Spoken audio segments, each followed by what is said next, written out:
The pre-dawn darkness pressed against the truck windshield like a physical weight. Marcus Bennett gripped his coffee cup, the heat from the ceramic the only thing keeping his hands from shaking in the biting morning air.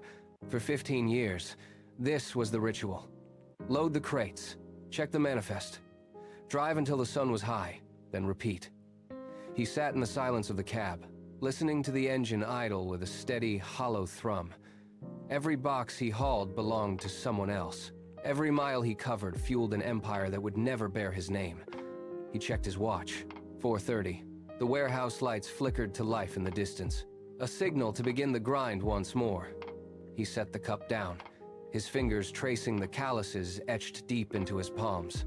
He didn't think about the destination. He thought about the repetition.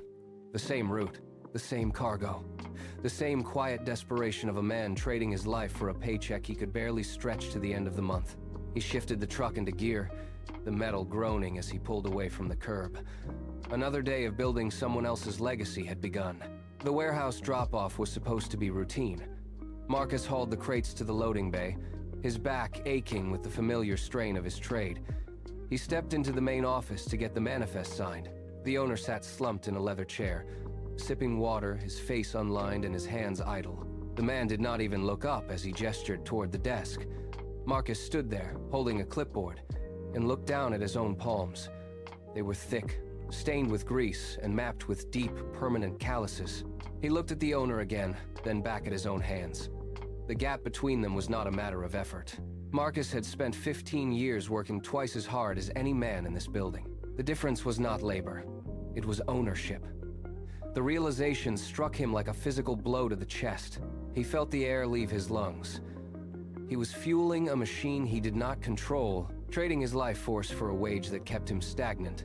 The owner finished his water and set the glass down with a soft click, still not acknowledging Marcus. Marcus turned and walked out, his grip on the clipboard white-knuckled. The hunger had arrived, sharp and cold, and he knew he could never go back to the way he was before. That night, the television stayed off. Marcus pulled a worn book from the shelf, the pages soft and frayed at the edges. He opened it, his eyes scanning the lines until one phrase anchored him. Definite purpose. He sat at his kitchen table, the wood scarred from years of neglect, and cleared a space among the bills. He traded his weekends of mindless rest for hours hunched over accounting ledgers and local business listings. At first, the numbers were a blur of alien symbols. He frowned, biting his lip, and retraced his steps through the columns of debt and credit. He forced himself to define every term. Assets, liabilities, cash flow. He spoke the words aloud, testing their weight against the silence of the room. He tracked the movement of money in local shops, sketching diagrams of profit margins on the back of old envelopes.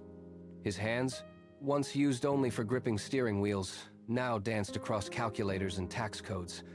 He felt the shift deep in his marrow. The exhaustion of the road was being replaced by a frantic electric clarity. He was no longer just a worker. He was a student of the mechanisms of wealth. His purpose was no longer a vague dream, but a set of concrete, numerical steps. He was building a bridge, and for the first time he knew exactly where it would land. 2 years of ledgers and late nights collapsed into a single address on a rainy Tuesday. Marcus stood outside a small commercial building, the paint peeling from the siding. The sign above the door faded to a ghost of its former self. This was the target. A struggling cleaning company, bleeding clients and cash. He pushed through the front door. The air inside smelled of stale coffee and defeat. No phones rang. No machines hummed. Just a heavy, suffocating silence. Behind a scarred desk sat the owner, a man whose shoulders slumped under the weight of invisible debts. His eyes were hollow, darting toward the door with every creak of the floorboards, expecting another creditor or another cancellation. Marcus watched him for a long moment. He saw the exhaustion etched into the man's face, the absolute readiness to quit. This was the precipice. If the owner walked away tomorrow, the assets would be auctioned for pennies. Marcus stepped forward, his boots sounding too loud in the quiet room. The owner looked up, wary, waiting for the final blow. Marcus felt his own heart hammering against his ribs, a frantic rhythm that threatened to choke him. This was not a delivery run. This was not a shift ending at 5. He was standing on the edge of a cliff, holding his entire life savings in his pocket, preparing to jump. The air grew thin. His palms sweated. He had one chance to turn the knowledge of 2 years into a reality. He opened his mouth to speak, and the room seemed to hold its breath with him. Marcus reached into his pocket and pulled out the thick stack of bank drafts. He set them on the desk. The paper hit the wood with a dull, final thud. The owner stared at the stack, his hands hovering over the surface but refusing to touch it. He looked at Marcus, searching for a sign of desperation or a hidden catch. Marcus did not blink. He kept his posture rigid, his gaze locked onto the man's tired eyes. This money represented every early morning, and every missed weekend, and every hour of unpaid labor he had endured for 15 years. The owner finally reached out, fanning the drafts with a slow, deliberate thumb. He nodded once, pulled a pen from a cup, and slid the contract across the scarred desk. Marcus took the pen. His fingers felt stiff, cold. He pressed the tip to the signature line. The paper resisted for a heartbeat before the ink flowed, dark and permanent. He wrote his name in clear, steady strokes, even as his hand betrayed him with a slight tremor. He lifted the pen. The contract was signed. The owner stood up, his face losing its mask of exhaustion, replaced by a sudden, sharp relief. Marcus felt the air in the room shift. He was no longer an employee. He was a business owner. He stood in the silence, the weight of the debt now his own, the path ahead entirely unwritten. The honeymoon lasted exactly 4 days. On the 5th, the primary industrial floor polisher sputtered, hissed, and died with a final, grinding shriek of metal on metal. Marcus stood over the machine, the smell of ozone and burnt plastic stinging his nose. He opened the main tool cabinet, hoping for a spare part, but found only empty slots and dust. By noon, the phone rang. It was the manager of the local grocery chain, his largest contract. He did not ask for a meeting. He stated, in a voice devoid of negotiation, that his company was moving to a cheaper provider. The line went dead. Marcus held the receiver, the dial tone buzzing like an insect in his ear. He looked around the office. The silence now felt different. It was no longer the silence of an idle business waiting for a buyer. It was the silence of a sinking ship. He checked the ledger. The numbers in red ink seemed to pulse, a mounting tally of overhead, taxes, and empty payroll cycles. He sat in the chair, his back against the wall, and felt the weight of the debt pressing against his chest. This was not the freedom he had imagined. It was a race against a clock he did not know how to stop. Every second that ticked by was a second closer to total collapse. The payroll was gone, and so was the crew. Marcus stared at the empty office, then at the industrial buffers gathering dust in the corner. He did not call for help. He grabbed a heavy-duty mop and a bucket of gray, soapy water. The first floor was a warehouse hallway, 500 feet of concrete. He pushed the mop with his full body weight, back aching with every stroke. The rhythm was hypnotic, a grueling pendulum swing that mocked his earlier ambitions. By 3 in the morning, his hands were raw. The skin cracked from the harsh chemicals. He stopped to wipe sweat from his eyes and looked toward the parking lot. His old truck sat under a flickering street lamp, its keys still in his pocket. He could walk out, drive away, and be back on a delivery route by sunrise. The safety of the road felt like a physical pull, a siren song of predictable hours and a steady paycheck. He looked down at the grime on his palms, then back at the floor. He gripped the handle of the mop until his knuckles went white. He pushed again. The floor had to be clean, and he had to be the one to clean it. Every drop of sweat was a silent argument against the urge to quit. He kept scrubbing until the sun began to bleed over the horizon. Disaster arrived on a Tuesday morning. The bank notified him that the payroll funds were short, and simultaneously, the last functioning floor scrubber threw a rod, filling the shop with a thick, acrid smoke. Marcus stood in the center of the debris, the silence of the broken machine ringing in his ears. He did not curse. He did not pace. He opened a notebook, wrote down the exact dollar amount of the shortfall, and then listed every outstanding invoice that remained unpaid by his clients. The urgency was a physical weight, but he channeled it into a rigid, logical sequence.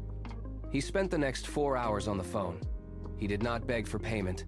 He negotiated terms, offering discounted service rates in exchange for immediate cash wire transfers. He treated the angry client as a training exercise in diplomacy, dismantling their complaints with precise, calm data about his logistics flow. By noon, he had secured enough liquidity to cover the payroll. He then dismantled the broken scrubber, not with frustration, but with the focused intensity of a surgeon. He cleaned the internal intake valves and replaced a rusted belt using parts scavenged from the second, older unit. By dusk, the machine hummed to life. He had turned a total operational collapse into a blueprint for future stability. He was no longer just a laborer, he was a manager of chaos. Stability was the turning point.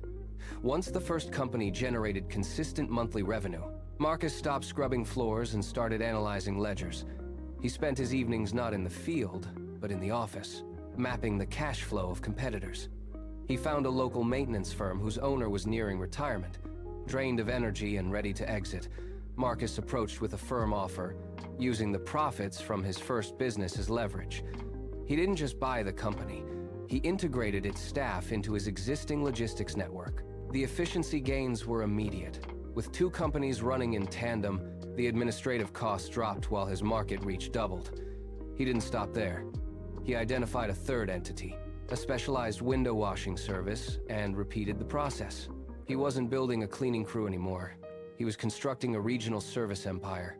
The rapid acquisitions turned his modest bank balance into a rising tide of capital. He watched the numbers grow on his screen, the revenue streams weaving together into a single seven-figure operation. Every new contract was a brick in a foundation that would never collapse under the weight of a single machine failure again. The momentum was unstoppable. Years later, the conference hall hummed with the sound of hundreds of business owners. Marcus stood near the refreshment table when a young man in a delivery uniform approached him, his expression tired, his hands stained with engine grease. "I see your trucks everywhere," the young man said. "How did you do it?" Marcus looked at the driver, then down at his own clean, steady hands. "I stopped trading my time for a paycheck," Marcus replied. "I started trading my focus for equity." The young man stared, processing the shift in logic. Later that evening, Marcus sat in his office and opened a folder. He tallied the revenue streams from his three companies. The total crossed seven figures. He stood, walked to the window, and looked down at his fleet of trucks parked in the lot below. The rows of white vehicles were silent, orderly, and profitable. He remembered the darkness of his old truck windshield 15 years ago. The ritual of the crates and the manifest was gone. He reached out and touched the glass, watching the streetlights reflect off the hoods of his own machines. The transformation was complete. He had built it one decision at a time, and now the path ahead was his to command.